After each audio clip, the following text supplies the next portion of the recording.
అధ్యక్ష, ఇప్పుడే చాలా మంది సభ్యులు చెప్పారు, వ్యవసాయం పెట్టుబడి చాలా ఎక్కువ అవుతుంది, దీనివల్ల రైతుకి చాలా నష్టం జరుగుతుంది.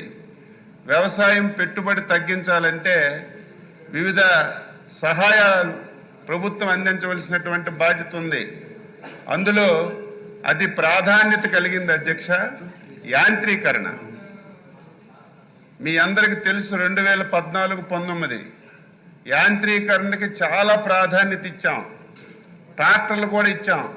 రైతులకు కావలసినటువంటి ప్రతి యాంత్రీకరణని ఆ రోజు అందించి రైతులకు మేలు చేశాం అధ్యక్ష. 5 సంవత్సరాల్లో ఒక్క పైసా అంటే ఒక పైసా యాంత్రీకరణకి ఖర్చు పెట్టలేదు అధ్యక్ష. వరిసేను కోసుకోవడానికి కొడవలి కూడా ఇచ్చిన సందర్భాలు లేవు, ఆ కొడవలి పిడి కూడా ఇవ్వలేదు అధ్యక్ష. అంత బాధ కలుగుతుంది.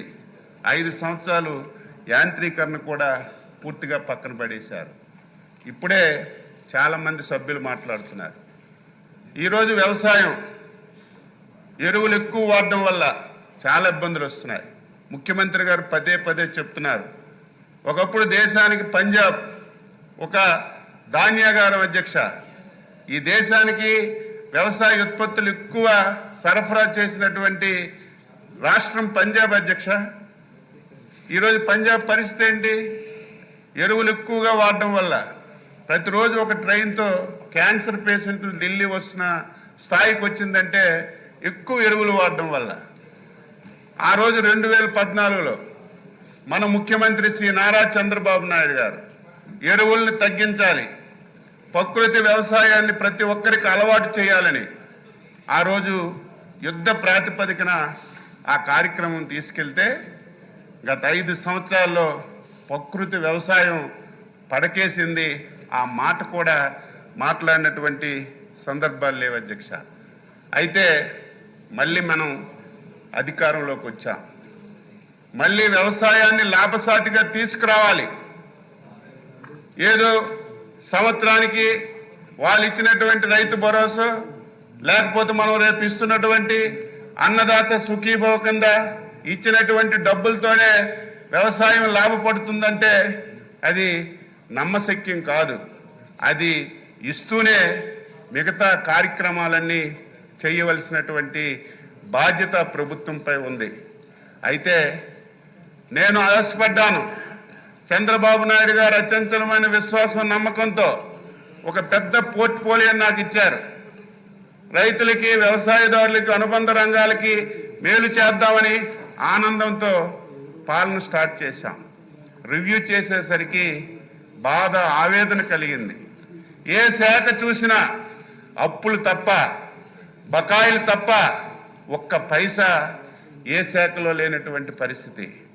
ఎలా చేయగలం, ఏం చేయగలం అని ఆందోళన చెందిన సందర్భాల్లో సమర్థవంతమైనటువంటి ప్రభుత్వం ఈ రాష్ట్రానికి సరైనటువంటి కాలంలో మళ్ళీ పాలన చేస్తుంది. కాబట్టి ఇప్పుడిప్పుడే ఒక ఆశ కలుగుతుంది అధ్యక్ష. తప్పనిసరిగా వ్యవసాయాన్ని మళ్ళీ ఈ రాష్ట్రంలో లాభసాటిగా తీసుకురావడానికి అన్ని విధాలుగా ప్రయత్నం చేస్తామని చెప్పి ఈ సందర్భంగా తెలియజేస్తున్నాను. నేను వచ్చిన తర్వాత, ఈ ప్రభుత్వం ఏర్పడిన తర్వాత మళ్ళీ భూసార పరీక్షలు స్టార్ట్ చేశాం అధ్యక్ష. ఈ 8 మాసాల్లో 4,50,000 పరీక్షలు చేసి రైతులకి కార్డులు ఇవ్వడమే కాదు అధ్యక్ష, వారి భూమిలో ఏది పోషకాహారం తక్కువగా ఉందంటే వెంటనే దానికి కావలసినటువంటి న్యూట్రియంట్స్ అన్నీ 100% సబ్సిడీతో ఇచ్చి రైతులకు మేలు చేయడానికి నిర్ణయం చేశాం. మళ్ళీ ఈ సంవత్సరం 6 లక్షలు టార్గెట్ పెట్టుకున్నాం. ఈ బడ్జెట్లో మళ్ళీ 6 లక్షలు భూసార పరీక్షలు చేసి రైతులకి కార్డులు ఇవ్వడానికి కార్యక్రమాలు చేశాం.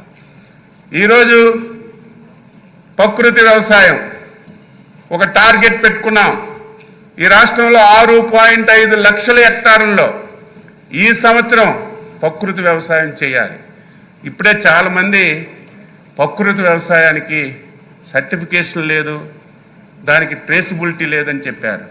ముఖ్యమంత్రి గారు కూడా స్పష్టంగా ప్రకృతి వ్యవసాయంలో పండిన ప్రతి పంటకి సర్టిఫికేషన్ ఉండాలి, ట్రేసబిలిటీ ఉండాలి, నాణ్యత ఉండాలి అని స్పష్టంగా ఆదేశాలు ఇచ్చారు. ఆ పద్ధతిలో ప్రకృతి వ్యవసాయాన్ని ప్రోత్సహిస్తున్నాం.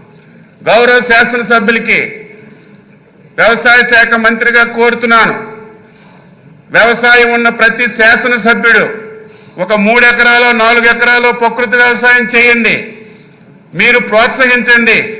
10 మందికి ఆదర్శవంతంగా నిలిచి రేపు భవిష్యత్తులో మనకి అతి ప్రాధాన్యతమైనటువంటిది ప్రకృతి వ్యవసాయం.